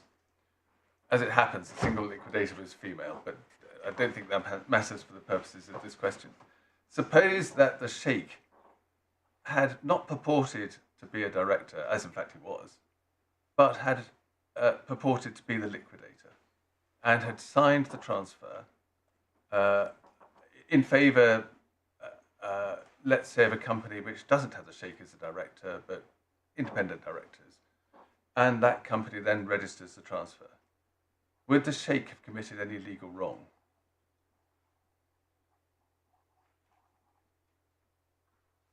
Well, I'd like to think about that, if I may. Forgery, possibly. Well, that would be a crime. Is it a tort? Purporting to I mean, it might have been. Yeah, I'm reminded. I mean, there could well be on facts such as that a conspiracy to defraud. There might be, but suppose that it's just the sheikh pretending to be the liquidator. Yeah. And the directors of the relevant company aren't involved in anything. They don't know anything's wrong. No. They treat this as a genuine transfer. So that you haven't got two conspirators. You've got one Yeah. person who looks to be a wrongdoer. Yeah. What's the wrong?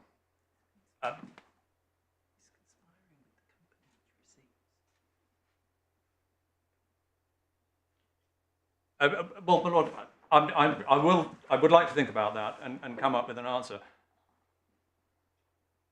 Can I before you say anything else, can I leave you to think about one other matching problem? Yeah. Suppose the company isn't yet in liquidation, and I go along and say, I'm signing this, pretending to be the sheikh, perhaps. And then the transfer goes through to a company with an independent board who think it's a real transfer and affect the registration. Have I committed a wrong in circumstances where I pretend to be a director when I'm not? When you say a wrong, I mean, if the company is not in liquidation and therefore powers are vested in de jure directors, and you do something that a de jure director could, as a matter of company law, do, then you would be a de facto director, and in that capacity you would owe the duties that a de jure director would owe. So just to be clear, the single act could render you a de facto director? Well, I think depending on the circumstances, absolutely. Yes. I think you need to be very careful about what you mean by de facto director there. But if you impersonate a director, Right. i.e. you sign a document which holds which pretends that you are a director, Yeah. and the share transfer is then registered by an independent board, as one was put to you. Surely, I ask, or something's gone wrong somewhere. Isn't that a classic case of an intermeddler? Well, I have to, as I say, I resist the use of this umbrella term to describe a specific Classic legal result. situation of liability as per Saw and Ashwell.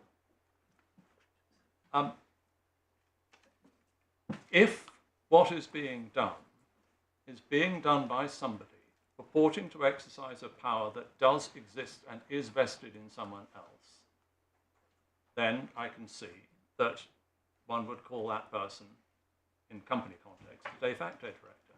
If they do something by receiving trust property and exercising powers that are vested in a trustee. They can be a trustee de son tort. But equity doesn't produce answers for every factual situation. I mean, one of the authorities that we've got here is the recent Supreme Court decision in Byers. Now, Byers was a case of a claim by liquidators in knowing receipt. As it happens, the recipient was in Saudi Arabia, and the law of Saudi Arabia doesn't recognize a split between beneficial and legal ownership. So as a matter of Saudi law in the jurisdiction of receipt, the bank which had all the knowledge necessary to be fixed with liability for knowing receipt kept the money, because the Supreme Court held that a claim based on knowing receipt is founded on a continuing proprietary interest. So you have a breach of trust by the director who transferred the property received by somebody with all the necessary knowledge to constitute knowing receipt, but the Supreme Court tells us that that equity doesn't produce a remedy there because the remedy happens to be based on a continuing proprietary interest. Now, that merely illustrates the fact, in a sense it's part of one's answer to the sort of jury points that Malone and Friend is making. Just because there has been stonewalling documents created after the event, as the judge finds, doesn't mean that this remedy is available. The court shouldn't be straining to find a legal label to attach liability to the sheikh in circumstances where, rightly, the judge has found that directors post-liquidation don't owe any duties. But again, I accept that there may be circumstances, and there you were focusing very much on the recipient. But here, at the moment, just putting this point to you, which develops my Lord's question. Somebody, let's say, impersonates the liquidator of a company and executes a transfer form, which is then registered. Yeah. The legal title goes across on the register of the subject company. Yeah. But equity would undoubtedly regard it as a void transaction, i.e., because you can't dispose of assets of a company post-liquidation unless you are the liquidator. Yeah.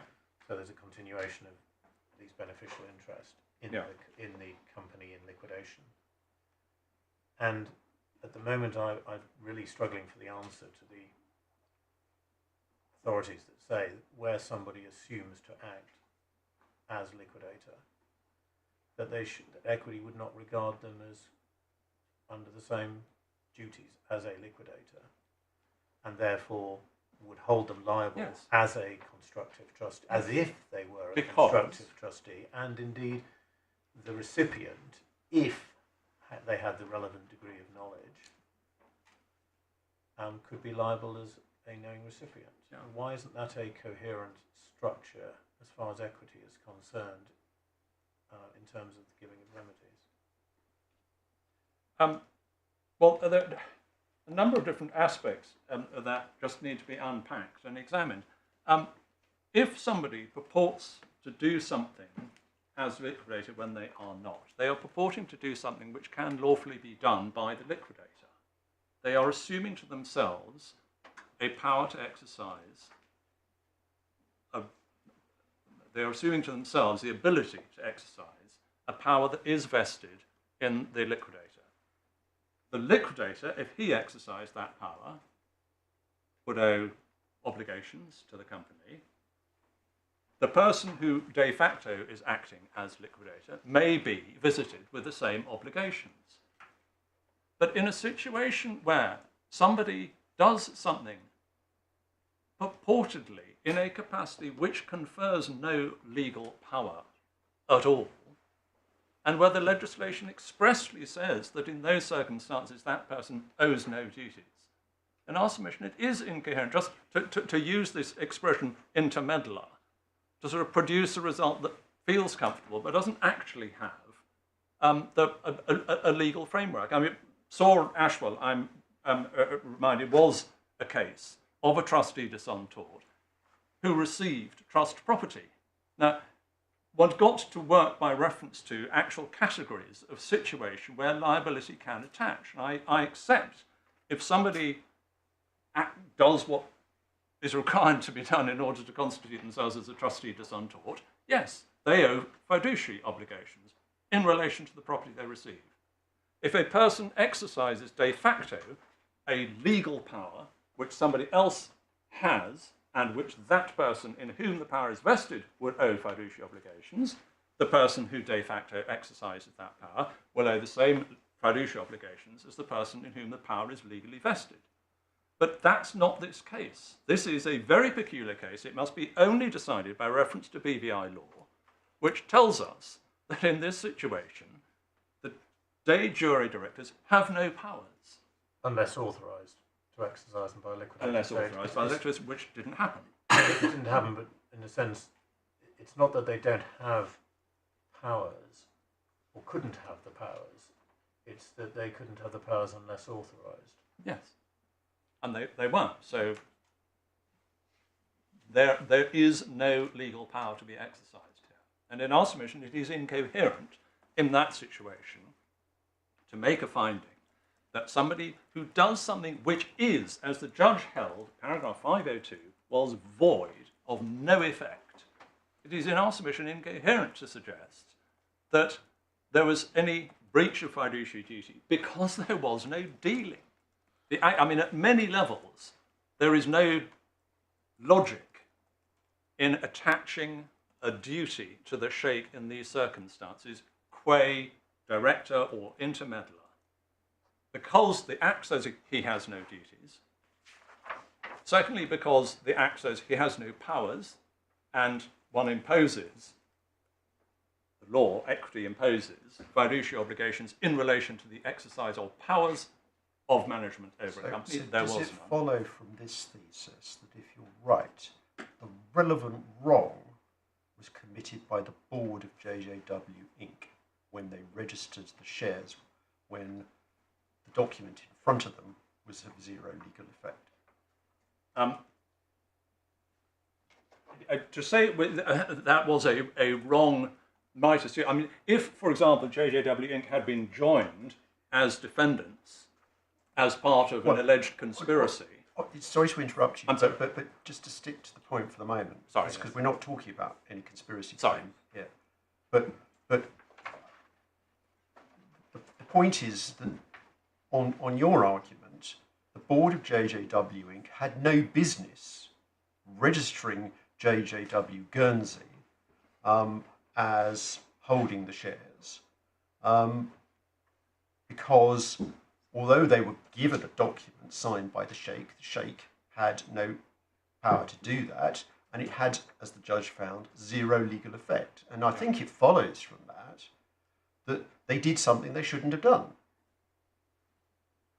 Whether that gives rise to any liability, I just don't know. That's a separate matter, obviously. Yes. I mean, they gave effect to a document that was in fact void. But it's not absolutely clear what the cause of action would be. No. As you say. No. Can I just try and wrap up this part of the argument briefly by moving on? So if we just get back to paragraph 350 of the judgment, so we can lose the authorities for a moment and go back to the core bundle tab 11.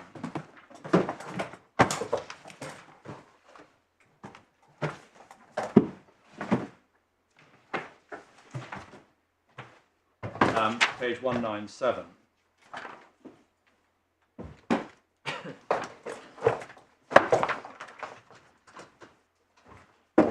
And going back to paragraph 350.2, you'll recall that the liquidators put their claim on the basis of two alternative arguments, what they call the fiduciary duty argument, and alternatively a constructive trust argument.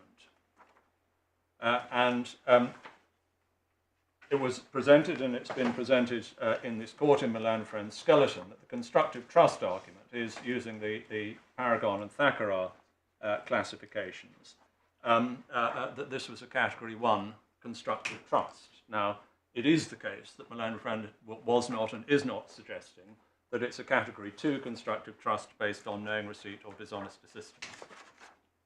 So his case is that it's a category 1 constructive trust. That's, he says in terms in his skeleton at paragraph 8. In our submission, that argument doesn't work. In circumstances, essentially, that we have quite largely covered already, the Act says that directors do not owe duties post-liquidation. The Act says that post-liquidation, the directors don't have functions or powers.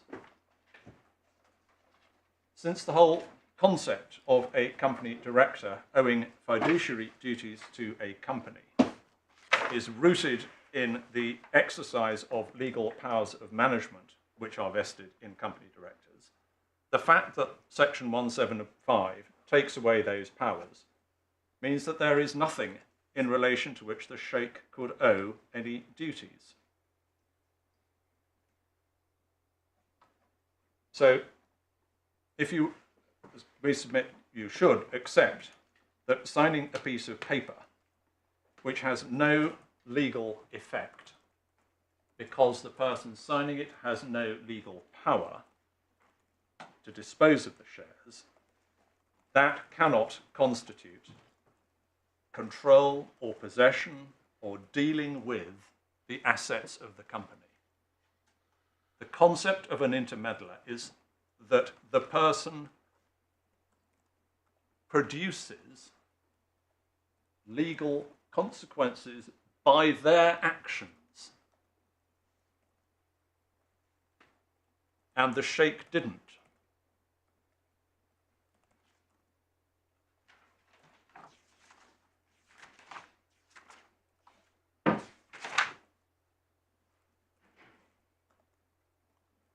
Page 239, paragraph 502, I've mentioned it.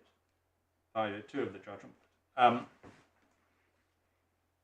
I find that the alleged 2016 disposition, by which I mean the signing by the Sheikh of the share transfer forms on behalf of the company on or around 29th of February 2016, and the registration of JJW Guernsey as the owner of the 891,000 shares in JJW Inc. on the 8th of March was void. Well, can you help me on that? Because this is the other thing that I find a bit puzzling about this part of the case. Yeah. Is the judge seems to be saying that both things are void. Well, I agree. And it's one thing to say that the signing by the Sheikh of the transfer forms was void. It's another thing to say that registration of JJ Guernsey as the owner of the 891k shares on the 8th of March was void.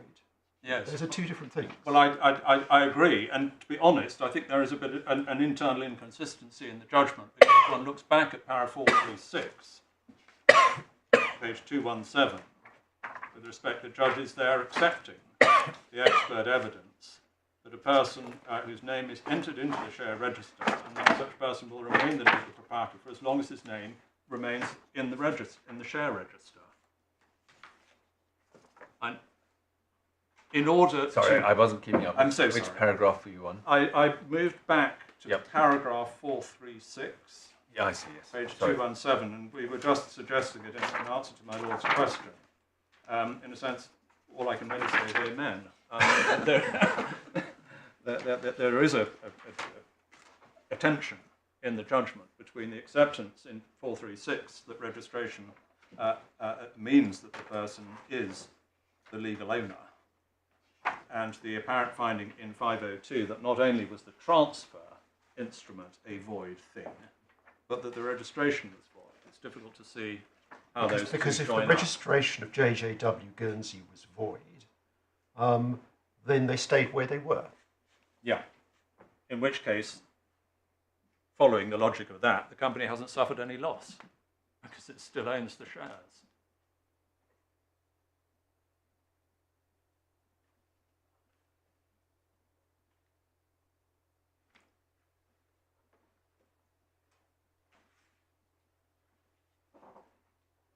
I'm not sure where this ultimately goes.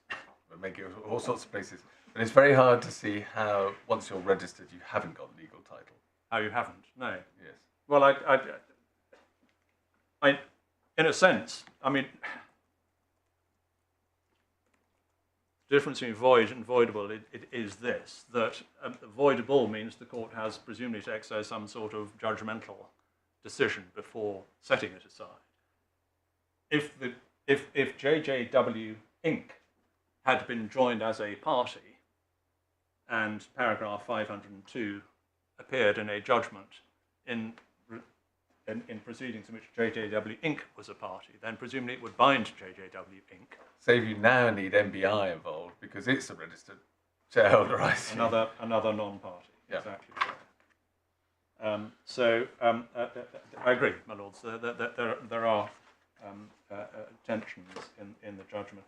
I just want to sort of try and move forward just by looking a little bit at the way in which the judge did reach the decision that she did on this point. So as I say, if we just start at para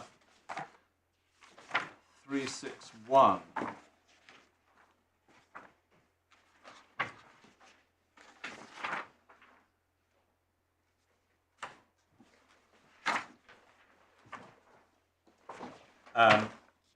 while we have that page open, sorry, actually, if we could just go back to the previous page, page 199. I've emphasised paragraph 357 at the top of the page. The judge is finding that the expert evidence tells us that the powers and duties of a company's director cease on the liquidation, save where a director holds company property, in which case he will have a duty not to deal with that property. And then at the top of 361, that principle appears still to be recognised.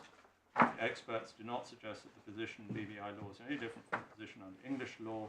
In this regard, Mr. Lowe put the matter in his report thus: insofar as the director is in possession of property that belongs to the company, he should deliver that up to a liquidator.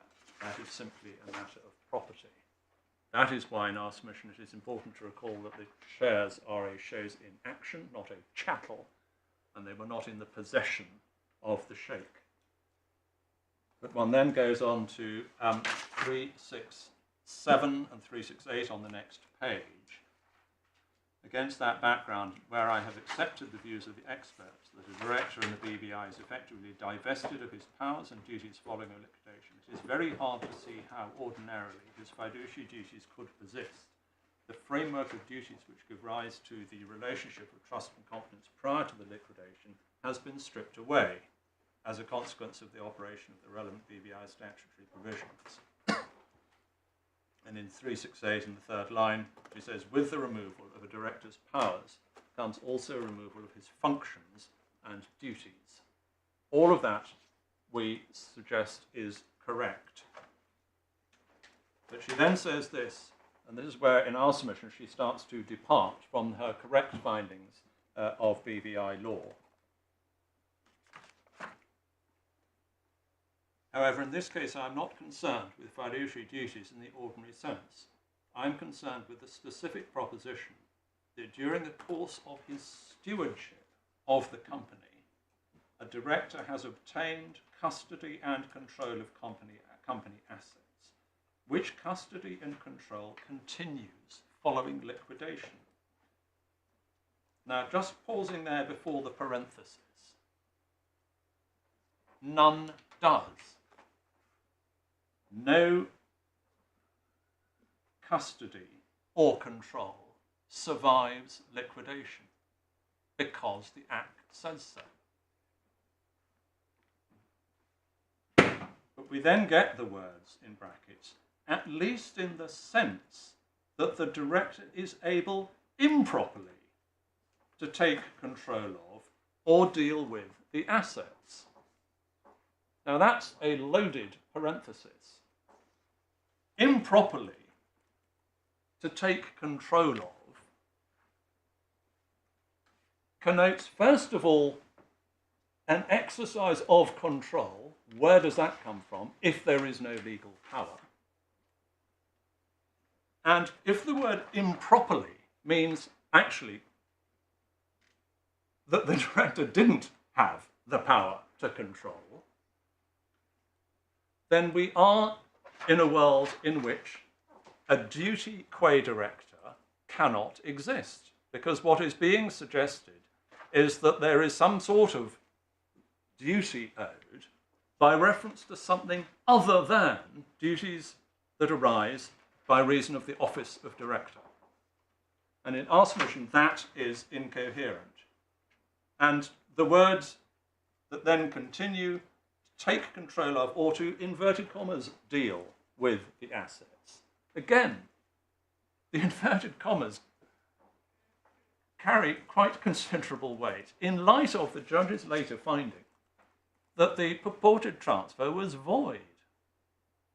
In our submission, the judgment does lead to an incoherent result in which a duty is held to exist in circumstances where the Act says there aren't any duties. The duties are said to arise because of control in circumstances where there cannot be control because the Act says there are no powers in relation to those assets. And the duty is said to arise because the director is able to deal with the assets when he can't, because he has no power to effect a disposal. And so that is, in a sense, the key paragraph that leads to the judge's, in our submission, wrong approach. And having taken that wrong starting point, she then, with greatest respect, loses sight of the premise from which she started rightly about what BVI company law says. If we just go forward, paragraph 375 and 376. Against this background, Mr. Curl submits that where directors have assumed stewardship of company assets as a function of their fiduciary role as directors, they are Category 1 constructive trustees of those assets. Well, they are Category 1 constructive trustees while they have stewardship during the existence of the company prior to its liquidation. And they are liable to account for those assets even after liquidation of the company. This is because, under BVI law, a director who retains control over a company's property post-liquidation continues to hold it in a fiduciary capacity, i.e. in the capacity in which he originally received it or had control over it. With respect, he doesn't. He doesn't receive anything in the sense that he has no legal title to any company asset. And he has no continuing control because the Act says so. And he doesn't, therefore, hold it in any legally coherent sense.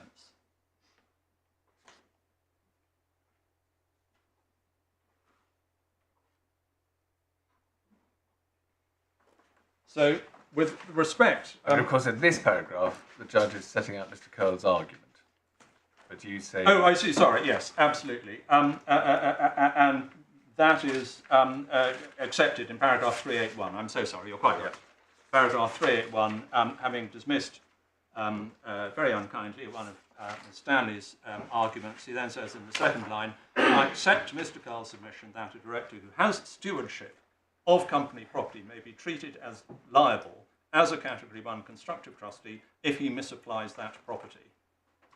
And that, in our submission, simply is inconsistent with the statutory regime and the correct findings of the judge in relation to that statutory regime.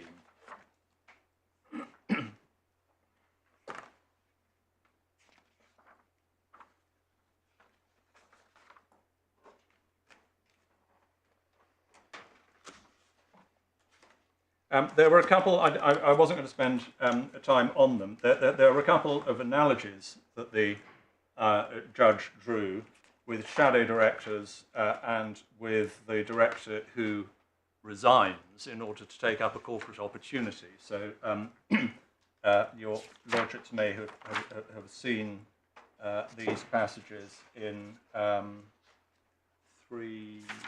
that comes up after. So the argument we just looked at and has been accepted at 381, and then over the page, the judge says that she's fortified in her view by reference to various analogies with shadow directors, by reference to the case of Vivendi and the decision in CMS Dolphin.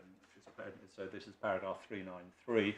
I wasn't going to spend very long on the analogies because they appear after the ratio, and we submit that analogies are quite likely to be relatively dangerous at the best of times, but particularly dangerous where analogies are sought to be drawn from general law propositions in relation to a regime which is governed by the express statutory provisions of the Insolvency Act in the BVI.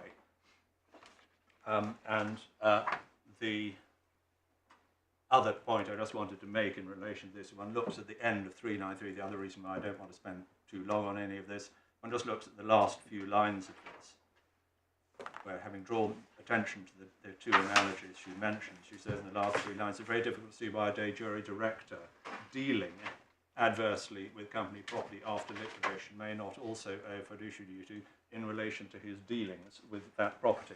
And our submission, in circumstances where she finds, shortly after this, that the transaction is void because the director has no power to do what he purports to do, there isn't any relevant dealing in the way that would support a reference to these analogies. And to some extent, I've already anticipated what I wanted to say, but just to say it in context, in relation to shadow directors, obviously a shadow director is a person in accordance with whose instructions the de jure directors are accustomed to act. So the principle of visiting liability, of imposing fiduciary duties on a shadow director, that arises in circumstances where there are office holders, the directors, who have legal powers to manage the company's property. And the shadow director dictates how those legal powers are exercised. So, in substance, a shadow director is exercising, albeit indirectly, the legal powers of management that are vested, as a matter of substance, in the de jure directors. And because those legal powers of management are vested in the de jure directors and are exercised by them, subject to their fiduciary duties, the shadow director can't be in a better position. But that has nothing to do with a situation, our situation, where the Sheikh was purporting to exercise a power that was not vested in him or in any other director, and he was not directing the exercise by the one person, the liquidator, who did have a legal power to do anything. So in our submission, the analogy with a shadow director doesn't work, and the analogy with the director who resigns in order to take up a corporate opportunity similarly doesn't arise. It doesn't apply. It's not an apt analogy, because where a director resigns in order to take up a corporate opportunity, he then does, in fact, acquire property belonging to the company. And it's in that sequence of events that liability is visited on him. Whereas the transfer, or the purported transfer of the 891,000 shares in this case, did not result in him holding the shares, and indeed, as we've said many times, it is void and of no effect. Sorry, are you saying that a director who resigns and takes up a corporate opportunity is not liable as a Category 1 fiduciary? He's not liable as a principal. He's only got an accessory liability. No, I'm not saying that. Sorry, I'm saying I may just misheard you. It was a big. I'm sorry, it was a barrage. But no.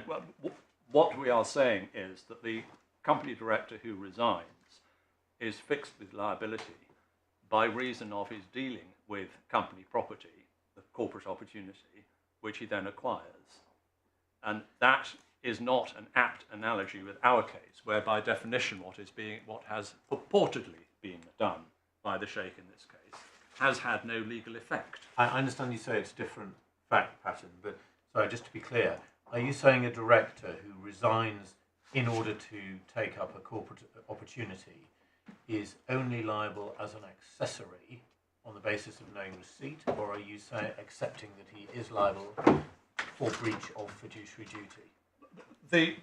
The answer to that, I mean, it's difficult to respond without getting into too much detail, because the sort of jurisprudential basis for holding directors liable for taking up corporate opportunities is not entirely clear, and the way it's described quite often depends on the fact pattern of the case in hand as to whether the director actually, well, it depends partly, for example, on whether the director did something while still a director in order to divert the assets to some new company, which he then sets up, resigns and starts working for. So exactly how the liability is visited on the director quite often depends just on the sequence of events, but it is a common occurrence that the director in that kind of scenario would be a Category 1.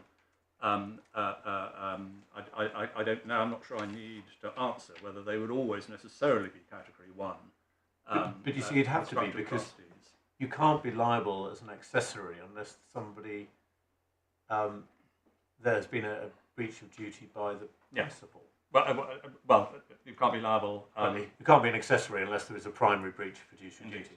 Indeed. And so there's got to be a breach of duty. Always thought that a director who resigned in order to take up a corporate opportunity, of which he had learned which came to him in his role as a director, was held liable for breach of fiduciary duty as a principal. Yeah. I think that is.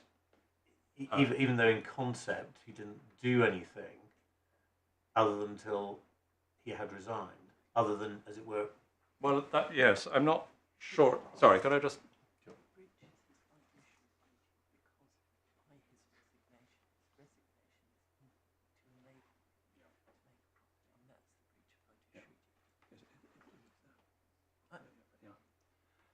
Right. Well, I'd certainly like to think that through, because, as I say, some cases turn on what was done before the resignation.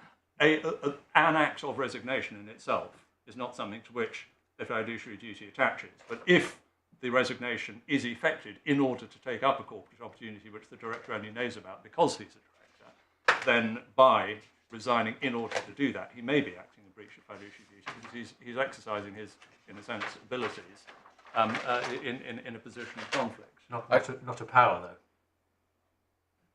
Well, in that situation, he's going to be in breach of a duty of loyalty, yes. I haven't looked at these authorities recently, and I'm certainly not claiming really to know the answer. As you say, it's Justice Lawrence Collins expressly says that resigning is not a breach of fiduciary duty. Yeah. And then he says exploiting a maturing business opportunity. So at the point at which pre-resignation, there is a maturing business opportunity. So maybe it's simply an application of the no conflict rule or the no profit rule. Yeah. You are exploiting something that was already property of the company at the point at which you resign. Yes. I mean, if there isn't a maturing business opportunity that is capable of being regarded as property, I don't think the analysis works. I mean, if you resign and the next day the company gets an opportunity, presumably you can just exploit it. Absolutely. So, I think in the course of exchanges we have probably said what we wanted to say for now on ground one, and I want, in order to try and get finished in time, to move on to ground two. There may be some points that we need to come back to answer some of the questions that have been asked. Can I just park one thing? Not suggesting you should go back to it now, but it's obviously key to your case, as you mentioned earlier, that the intermeddling idea arises in relation to property that you've got. And you say that's borne out by lots of authorities. if there's a particular passage that you particularly think we should be looking at, it would be helpful to have that drawn to our attention. Thank you. It's Pierce and Pierce, isn't it? There is certainly a string of authorities in relation specifically to trustees de son tort, which say in terms that the liability only arises in relation to property that has been received. And yes, Pierce and Pierce is Authorities Bundle, tab 2, page 8. Lyle and Kennedy, Authorities, tab 9, page 88. Reed Barney, Authorities Bundle, tab 10, page 101. Jasmine Trustees, Authorities Bundle, tab 36, page 670, paragraph 42. And most recently, Williams and Central Bank of Nigeria, Authorities, tab 48, page 1032, paragraph 54. Yeah, thank you very much. So ground 2, it may be helpful just to open our grounds of appeal, which is in the core bundle at tab 2. Just to remind the court, ground 2 is on page 17, and you may recall that it is concerned with the remedy. So that the premise of our whole argument on ground 2 is that you are against us on ground 1, and you hold that the Sheikh did owe fiduciary duties. The question is, what does the court do about that? The award that the judge made, as you know, was equitable compensation in the sum of just over 67 million euros. Page 17, you see that there are, for some reason, lettered A, B, C, and A and B again. But if we can call that D and E, we have 5 grounds under 2. A, erred in law in holding that there was a relevant material difference in kind between substitutive and reparative claims, and or misdirected herself in characterizing the liquidator's claim as substitutive. B, erred in law and or misdirected herself in placing the burden on the appellant to disprove causation and loss. And C, misdirected herself in describing the question for her as whether the counterfactuals or hypotheticals events fell to be considered. Now, all of A, B, and C are about the correct approach, essentially, to the assessment quantification of equitable compensation. So we were going to deal with those collectively all together. And then if I can call it D, misdirected herself and or erred in law in holding that, but for the appellant's breach of duty, the previous liquidator, that's Ms. Caulfield at the time, would have sought to realise the 881,000 shares, and or her conclusion to that effect was against the weight of the evidence. So that is an issue that does involve a question of fact, and it is a question of whether or not the shares would have been realised at any earlier date. And the final question, the decision on quantum as against the weight of the evidence. So D and E we will deal with separately. A, B, and C we were going to deal with together. Malone and Friends skeleton, paragraph 30, says that the whole of ground 2 is an attempt to appeal against a finding of fact, which it is not. There is one element in 2D, which is an appeal against the finding of fact, but it proceeds on the basis that the judge, with respect to her, assessed the facts on the basis of a mistaken legal approach as to where the onus lay and what the hypothesis was. So we'll get to that in a moment, but all of the other grounds are points of law. Just to remind you, I mean, essentially, we're just recapping on the factual context in which this line of argument needs to be addressed. So the facts that we just need to bear in mind are, first of all, that the 891,000 shares were registered in the company's name in JJW Inc.'s Register of Members until the 8th of March 2016. Secondly, the liquidators did not, in fact, take any steps to realise the 891,000 shares before March 2016. There was no act of attempted realisation. The judge was fulsome in her criticisms of the Sheikh for having been unresponsive, unhelpful, stonewalling. So paragraph 568 of the judgment we don't need to go to, but it lists the various reasons why the liquidator at the time did not attempt to sell the shares. And as I say, I have to accept that a significant number of the reasons were attributable to my client's own conduct. But third point, none of what the Sheikh did in that regard constituted any unlawful conduct by him. That's paragraphs 409 to 431 of the judgment.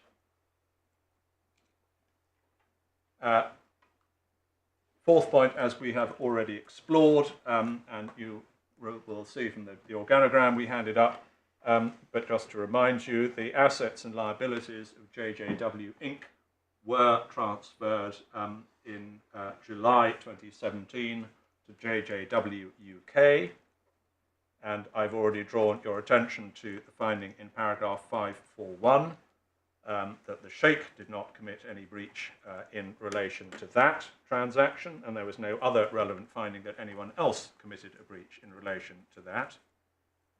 And the final point of fact, as found by the judge, is that as a result of the 2017 asset transfer, JJW Inc., and hence the 891,000 shares, were valueless as at the date of trial. That was the liquidator's own case in his written closings at paragraph 403 of his written closings.